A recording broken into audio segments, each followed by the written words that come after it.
Today, we need to have a conversation. What the is a Dawnstone? While this item may be nothing new to the average Pokemon player, let's take a look back into history and theorize what exactly this Dawnstone might actually be. Alright, let's get investigating. The year is 2006. Game Freak decides to unleash Pokemon Diamond and Pokemon Pearl, sending us all into a frenzy with our Nintendo DS's. This ushering of the fourth generation of Pokemon was madness and bliss. So many new beloved Pokemon were introduced, the cries of Pokemon really stepped up, and with one glance at all the new Pokemon added, our blood pressure collectively boiled, realizing a giant portion of this Pokedex created evolutions to past Pokemon, a sweeping total of 22. That's wild. Now, most Pokemon that evolve do so through leveling up. Some get an alternative method to success in the form of evolutionary items, the most popular being the evolutionary stones, an elite group of elemental stones that unlocks Pokemon of similar typings to step their Pokémon up. All what you have to do is, give the item to your Pokemon, and they're like, woo, and they evolve. This isn't a groundbreaking idea.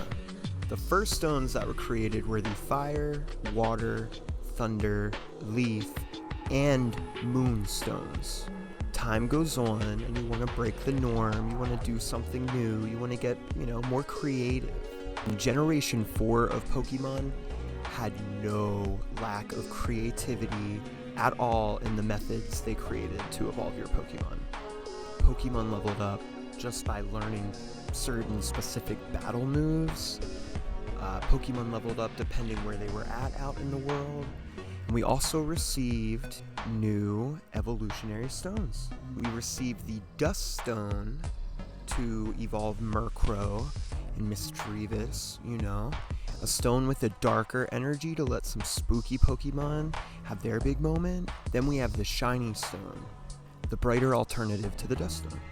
Togetic and Roselia got their glow up with the Shiny Stone. Finally, we have the Dawnstone. This peculiar stone grants Snorunt and Kirlia a new final branch evolution. But with the Dawnstone, there's a catch. Only female Snorunt get to evolve into Froslass, and only male Kirlia can evolve into Gallade. These specifically back in 2006 were so unexpected. It made sense for some Gen 1 and 2 Pokemon to get some love. They were starting to feel dated. Gardevoir and Gallade also were pretty decent Pokemon. It's not like anyone expected their lines to need a buff or to get love so quickly from Game Freak. I want to explain to you so badly what I believe the Dawnstone to be conceptually, but the only actual description we get as a player is as follows. A peculiar stone that makes certain species of Pokemon evolve. It sparkles like eyes, or it sparkles like a glittering eye. So the stone has the energy / appearance that a glittering eye gives off. This doesn't really clear up what this stone's identity is at all. Looking into the translation of this stone, its Japanese name translates into the Awakening Stone, a much different descriptor than the word dawn. The Awakening Stone makes much more literal sense because not only are there strict gender locks to this evolutionary stone, but Froslass and Gallade also introduce a new type each into their evolutionary lines. Snorunt and Gallade were pure ice, but Froslass spices it up and it adds that ghost typing into the line. I also just want to share how intense of a sleigh that was back in 2006. We did not have all these type combinations yet that we have today. So to see this elusive ice kimono floating siren, I took one look and thought, who is she? Routes, Kirlia, and Gardevoir were pure psychic types in 2006, because the fairy typing wasn't added until 2 generations afterwards. But Gallade introduced the fighting type into the line. Maybe it's called the Dawnstone because of that saying, it's the dawn of a new era. Outside of game mechanics, the actual designs of Froslass and Gallade also juxtapose the direction the original lines took us to. Routes, Curlia, and Gardevoir are very flowy, very calm. Gallade's silhouette is linear and sharp. While the entire line gets that pop of red, the greens and routes to Gardevoir are washed out, almost blending into the light. Whereas Gallade's green deepens and creates more contrast to the light. Snorunt is quite the cutie, I personally believe. Then Snorunt evolves from this cutie into a frozen Freddy Krueger head floating in midair. Froslass sprouts arms and becomes this kimono levitating spirit that lures in men. The red in Froslass also pops, and the purple adds a zing to the line. This is also unrelated, but Gallade and Froslass received some of the best Pokemon cries. Not just in Generation 4, but ever. Like that's next level. That holds up today too. That is just play. I wanna play it again.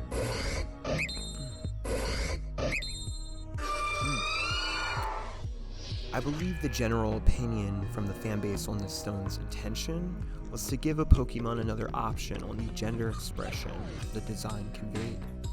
Requiring a specific gender obviously backs this up. So what is the Dawnstone? A Pokemon puberty stone, if you will? Perhaps the Dawnstone is a great name. To provide some context, this idea is not as random as it seems. Pokemon Diamond and Pearl were the first main series Pokemon games to include very intentional design differences due to a Pokemon's gender. Some were less obvious, but quite a few were very noticeable. While a shock at first, over time, these quirks have been a really neat way to make your team more unique. It's important to include that Game Freak went as far as to include very major differences for almost all the Pokemon lines up to that point. But many of these ideas were cut in development. It really did change the identity some of these Pokemon had. Charizard had one spike instead of the two that we all know. Not to mention having two canon designs for every Pokemon just would mean double the amount of merchandise they might potentially have to make for popular Pokemon. Knowing that gender seemed to be a bigger part in design development for Pokemon in 2006, the Dawnstone really doesn't seem that out of place. But something doesn't feel right. Froslass and Gallade are amazing Pokemon in their own right, but since 2006 there have not been any new Dawnstone evolutions whatsoever. Every other evolutionary stone continues to get new additions into their army of glow-ups. So why has this Dawn or Awakening Stone gotten the cold shoulder? Especially because it added a more conceptual take on the evolution as opposed to just being linked to an element like the other stones. This method had so much potential. But there's a detail I have not mentioned yet. Maybe you're like me and you completely forget this, but Game Freak did not retroactively go back and lock Gardevoir to being female and Glalie into being male. Your male Curlia can still evolve into a Gardevoir if you'd like. Was this all too confusing of a narrative for Game Freak to continue implementing for its players? This was just one of the many obscure and oddly specific methods of evolution added in Generation 4. Also, a side note, Froslass and Gallade were not available until the post-game of their debut games, which was a shame, but also kind of odd. And once again, something still feels off. If Gardevoir is feminine, then Gallade is masculine? One could argue that in the context of its evolutionary line it is, but when you take a step back and look at Pokemon like Machamp, Garchomp, Tyranitar, Steelix, you can see that Gallade doesn't really scream out masculine. Its cry conveys a sleekness, and it's not really deep in tone in any way. After all, it was a Kirlia, there's a dance background you can't forget about. Froslass is indeed more feminine than Gallade, but she really was such a specific sort of serve, they didn't just give Gallade lipstick or long hair. Froslass had a story to tell. She's an eerie, spooky, ominous presence, and that isn't what a lot of people immediately equate with a typical feminine identity. Keep in mind this is all about creatures in a fantasy sci-fi land. But why did gender seem to be such a focus in these games specifically? I can only share my own experience, and this is where I may lose a lot of you, but I think that the Dawnstone is queer-coded. I guess what I'm proposing is the Dawnstone's mechanic of using gender identity as a means of evolution has allowed a broader audience to connect with Pokemon. Froslass and Gallade just hit differently. The entire routes line is rooted in emotions and feelings.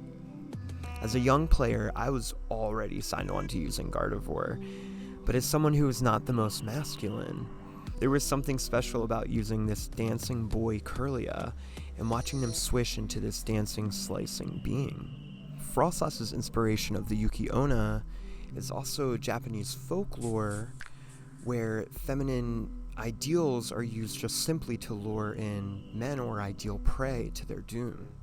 Froslass is dangerous and a femme fatale. I think many alt people can relate to the idea of giving into what makes you you.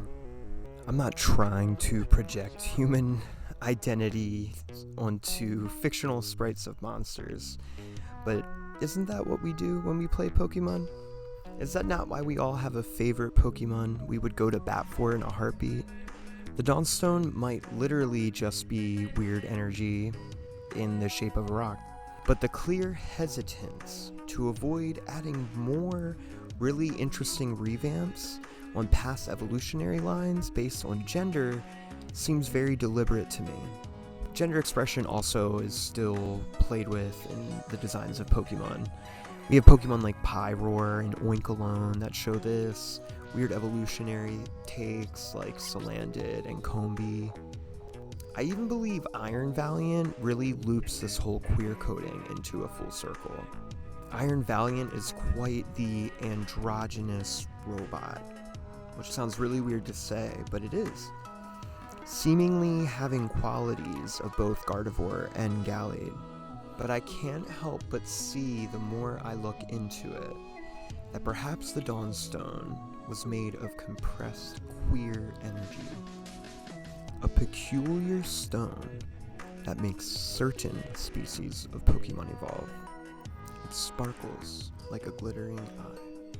Maybe I'm wrong, and in the next Pokemon main series game, we're gonna get new Dawnstone evolutions. While I hope, I'm not gonna hold my breath.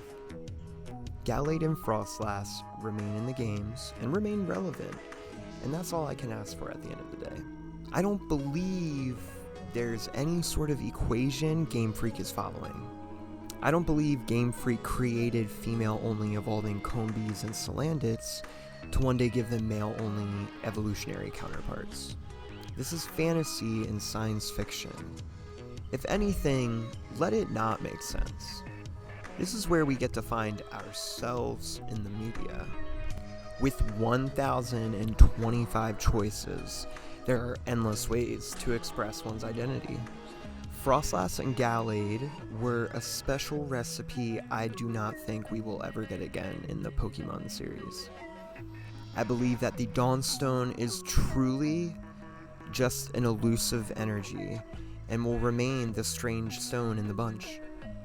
I also believe that my own projections make me see the Dawnstone as being queer-coded because it uses something like gender expression as a core part of its existence. But let me know if you agree or disagree in any way, shape, or form. I just was pondering this question and thought I would pose it to the greater masses. A fun fact to also point out is that a staggering 155 of the complete 1,025 Pokedex are gender unknown. That is 15.12% 10% of all Pokemon. 37 of them are exclusively female, and 25 are exclusively male. I imagine in the next 10 years there will be even more strange occurrences and complexities in the Pokegenderverse. I hope my unorganized investigation of the Dawnstone turns some gears. Thank you for listening, and I hope you have a wonderful day.